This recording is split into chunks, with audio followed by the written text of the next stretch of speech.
There's a reason why the most powerful people in the world are usually the calmest in any room. It's not because they don't go through pressure, criticism, or chaos. It's because they've trained themselves to stay steady in the middle of it. When you begin to understand the strength of inner stillness, you stop reacting to everything around you. Instead, you begin to respond from a place of wisdom, from a place of purpose, not from emotion. And that's the moment when your life begins to shift. Stillness isn't weakness, it's control. It's the ability to pause before you speak, to take a breath before you act, to think clearly before you choose. In a world that constantly pulls at your focus, demands your reactions, and drains your energy, learning how to protect your peace is everything. Because your peace is the root of your power. Every single day, life throws things at you. Traffic jams, rude comments, unexpected setbacks, rejection, disappointment, even little acts of disrespect. And while you can't prevent all of that, you can choose how you deal with it. That's the shift. That's the practice. Learning not to let the outside world shake your inner world. Most people live like emotional thermometers. They go up and down depending on what's happening around them. But if you want to be truly unbothered, you have to become the thermostat. You set the temperature. You walk into places and bring peace with you, not panic. That kind of presence doesn't happen by accident. It's trained, it's built with purpose, and it begins with self-awareness. You've got to understand your emotional triggers. What steals your peace? What gets under your skin? Who can ruin your whole day just by saying one thing? Be honest with yourself, because if you don't know what your triggers are, you can't grow past them. But once you recognize them, you can begin to mentally prepare. You can start teaching your mind, even if this happens, I won't lose my balance. Even if they behave that way, I'll stay grounded. Even if things don't go as planned, I can still control how I carry myself. Stillness isn't acting like nothing matters. It's understanding that not everything deserves your attention. There's a big difference. When you stop wasting your energy on every comment, every rude person, every delay, you start saving your power for what really matters. People who are always upset, always drained, usually haven't taught their mind how to stand firm in the noise. But stillness doesn't mean you're doing nothing. It means you're choosing the right action from a clear mind. It's about slowing down inside so that you can move wisely outside. One of the fastest ways to burn yourself out is by trying to fix everything that annoys you. That's not wisdom. That's just reaction. And reacting all the time is expensive. It costs you your peace, your time, and your direction. Learning to become unbothered doesn't mean you stop feeling things. It means your feelings stop ruling over you. That's what emotional strength looks like. When you feel anger but choose patience, feel hurt but choose grace, feel pressure but choose strategy. That's how royalty thinks. That's how strong people move. Calm isn't something you're born with. It's something you decide to create, protect, and keep. And once you understand that, stillness becomes your superpower. It makes you stronger. When your mind is calm, your vision becomes clear. You stop wasting energy on distractions. You don't need approval just to keep going. You don't let someone else's mess become your storm. Some people aren't really upset with you. They're upset with life. Don't carry their emotional baggage. Don't let their frustration become your mood. Stay rooted, stay grounded. Don't let anything or anyone drag you out of your peace just to prove a point or win an argument. There are people who've already made up their minds.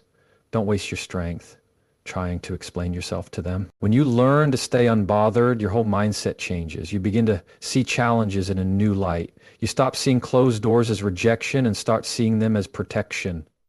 You understand that some delays are actually helping you, and when something doesn't go your way, you don't fall apart. You adjust. Because you're not guided by how you feel in the moment, you're guided by something deeper. Your peace isn't passive. It's powerful.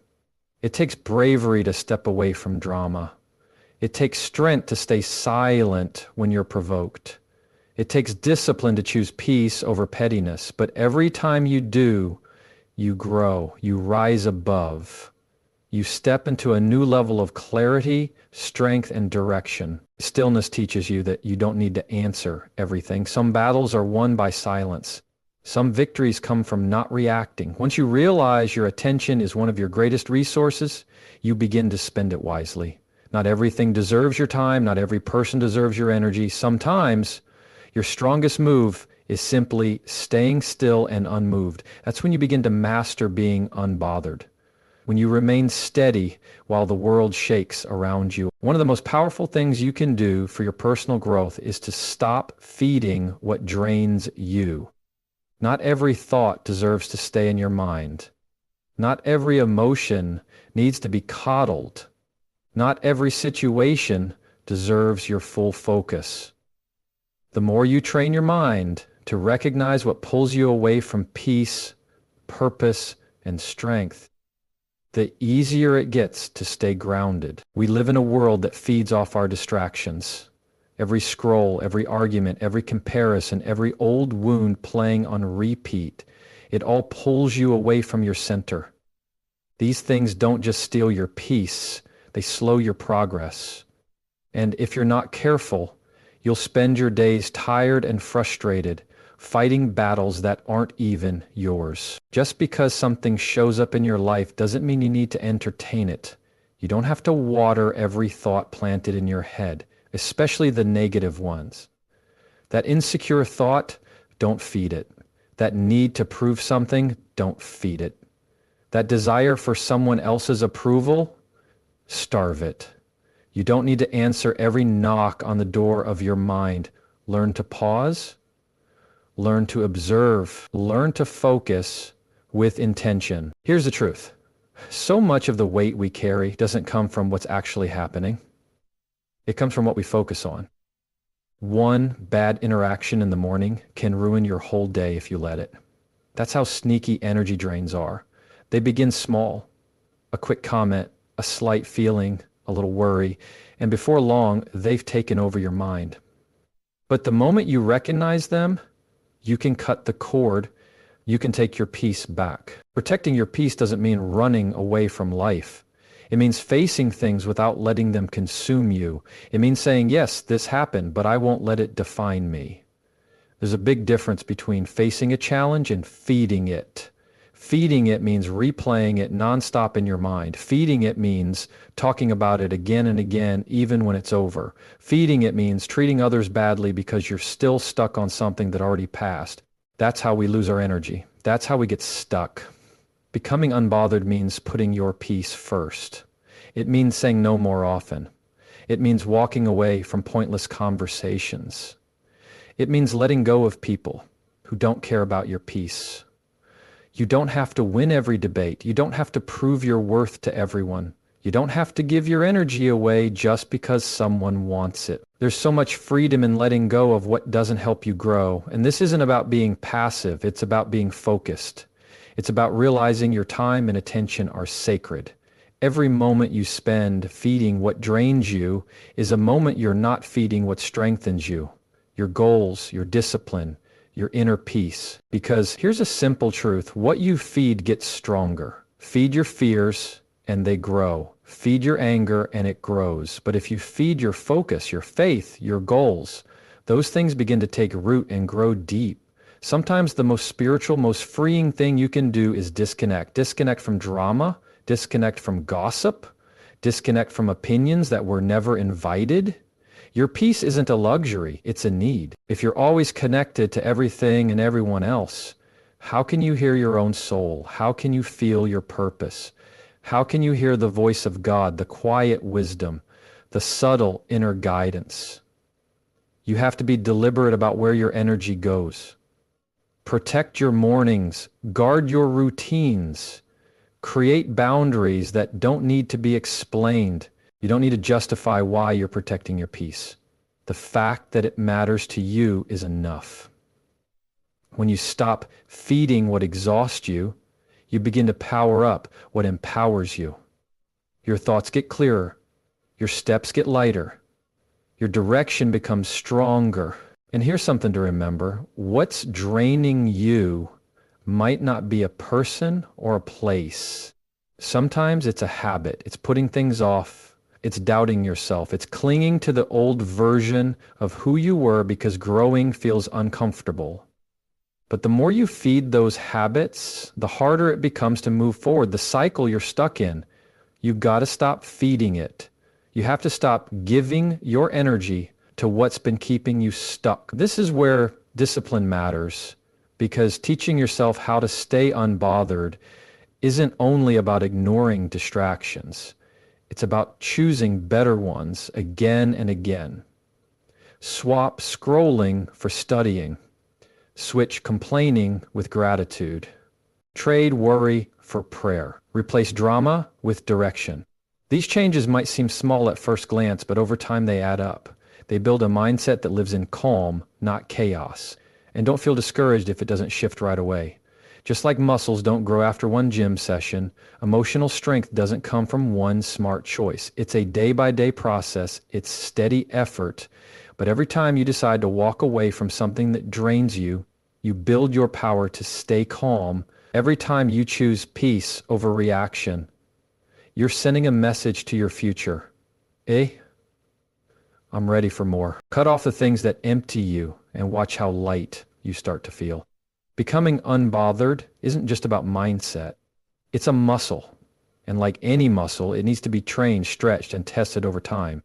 You don't become emotionally strong by accident. You grow into it.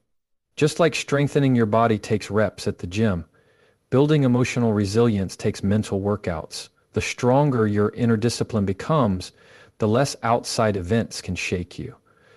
But let's be real, reacting is easy, getting offended is easy, letting your feelings control your whole day, that's the default.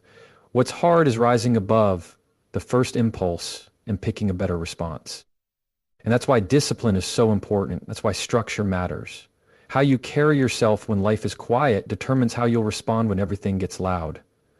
If you only train under pressure, you'll collapse when it grows. But if you build steady discipline, even in peaceful moments, you'll stand strong when the chaos hits. Discipline isn't just doing the right thing, it's doing it again and again, even when you don't feel like it.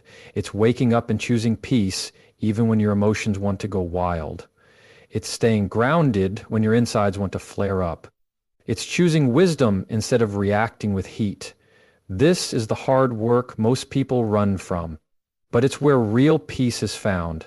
This is where you stop being a slave to your emotions and start becoming a leader of your mind. That's the difference between those who are always on edge and those who move through life with quiet confidence. Emotional strength doesn't come from avoiding pressure. It comes from learning under it. You've got to sit with discomfort without needing to run. You've got to hear criticism and not crumble. You've got to get okay with being misunderstood without always trying to explain yourself. That's not weakness, that's growth. That's strength. And one of the most powerful things you can train yourself to do is to pause. Just pause. That small window between what happens and how you respond, that space is where real power lives. That's where your growth happens. Most people live in reaction mode. They don't pause. They just feel and react. But when you learn how to stop for a second, you create space for clarity. You give yourself time to respond from a deeper truth, not just raw emotion. You stop giving away your peace to people who didn't earn it. Discipline is writing down your thoughts instead of doom scrolling. It's praying instead of panicking. It's choosing forgiveness when you feel resentment. And none of that is simple, but it's all worth it. Because each time you choose discipline, you lay another brick in your foundation of emotional strength. You train yourself to lead your emotions instead of letting them lead you. And just because you feel something doesn't mean you have to act on it. You can feel angry and still act with patience. You can feel unsure and still move with confidence. You can feel exhausted and still show up. That's emotional maturity. When your actions are no longer directed by passing emotions, but by your deeper purpose. Life will always test your peace. People will get you wrong. Things will fall apart. Pain will hit harder than you thought. But your discipline is what keeps you from falling with it. Your habits keep you grounded when everything's shaking. And once you've trained those emotional muscles, you won't have to force calm. It will just be who you are. Think of it like this. No one gets physically strong by lifting light weights once a week. Strength comes from repetition, from resistance, from consistency. And emotional strength works the same way. You build it by walking through hard things without giving up. You build it by not quitting on the tough days. You build it by not letting one bad moment define your mindset. You train like it matters, because it does. And don't brush off the small things. Choosing kind words when you're annoyed, choosing silence over arguing, choosing to pause before you press send. Those aren't little. They shape your whole character. Over time, they form you into someone who doesn't crumble easily. It's not about acting like you don't care. It's about knowing what's truly worth your care. You start to see that not everything deserves your reaction. Not everything needs your energy. And that wisdom only comes when you've practiced enough to know the difference. When you've trained your emotions, given yourself room to grow beyond ego, and chosen your purpose over your pride. Learning to be unbothered is about staying committed to the process. It's knowing that discipline isn't something that limits you, it's something that protects you. It shields your peace, your focus, your future. And sure, it's difficult. But staying stuck is hard too. Being in constant emotional survival is exhausting. So choose your hard. One leads to freedom. The other keeps you going in circles. Every quiet decision you make in private, every moment you hold your ground, every time you breathe and choose stillness over reaction, it's shaping you into someone strong. Someone who doesn't bend under pressure, someone who's not easily shaken. You get to a point in your life where you stop reacting to everything and start rising above it. You learn that not every battle needs to be fought. Not every comment needs a comeback. Not every situation deserves your inner peace. Being unbothered doesn't mean you don't feel things. It means you feel them deeply but still choose peace. It means you care more about your purpose than about proving a point. That's rising above. That's moving from surviving to living with intention. Most people are stuck in low-level responses, reacting from fear, insecurity, pain, or ego. But when you rise, you operate from wisdom, from direction, from vision. It's a whole new level. And don't be surprised, it's not easy to stay there. Life will pull at you, people will poke you, situations will tempt you, but you have to learn to stay up while everything else tries to bring you down. Snapping back feels good for a second. Proving your point feels powerful. But it costs too much. It drains your peace. It distracts your mind. And worst of all, it pulls you off your path. When you respond to everything that frustrates you, you hand your peace to people who didn't build it. And you're better than that. You're made for more than that. The real power is being able to stay grounded. It's being able to pause and ask yourself, is this reaction really worth my energy? Is this even connected to the person I'm becoming? Because every time you engage in something beneath you, you move away from your values. You weren't created to live in constant conflict. You were made to lead with peace, with clarity. Rising above doesn't mean you ignore everything. It means you choose wisely. You answer with purpose, not pride, with calm, not panic. And sometimes the strongest thing you can do is stay silent, not because you're weak, but because you're focused. Some battles aren't for you to fight. Some comments don't need your response, not because you're afraid, but because you're mature enough to know they don't matter. Your peace is not up for negotiation. Your mission is too important. Your energy is too valuable. That's what emotional leadership looks like. When you walk in emotional power, everything shifts. Your posture changes. Your reactions slow down. You stop letting low-level energy pull you off course. You stop adjusting your standards just to meet someone else's chaos. You begin to say to yourself, I see what this is, but I won't lower myself to match it. That's discipline in action. That's what self-mastery sounds like in the middle of conflict. It's the quiet strength of someone who knows who they are and where they're going. You can't live on purpose and keep reacting to everything at the same time. Choose one. You're not here to chase arguments. You're here to chase growth.